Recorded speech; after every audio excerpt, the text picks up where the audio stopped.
Hello my dear lucky friends, welcome to my channel. ఈరోజు మనం బయాలజీకి సంబంధించి కొన్ని ఇంపార్టెంట్ బిట్స్ చూద్దాం. మూత్రము లేత పసుపు రంగులో ఉండుటకు కారణం యూరోక్రోమ్.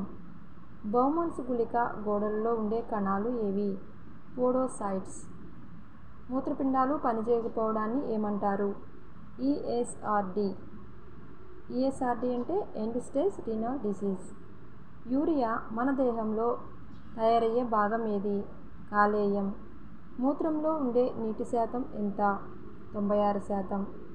మానవుడు రోజుకు విసర్జించే మూత్ర పరిమాణం ఎంత?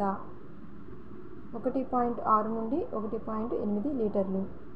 చర్మంలోని సెబేషియస్ గ్రంథులు స్రవించేది పదార్థం ఏది? సెబం. డయాలసిస్ యంత్రంలో రక్తం ప్రవహించే గొట్టాలు దేనిచే తయారగును? Cellophane. Thank you for watching.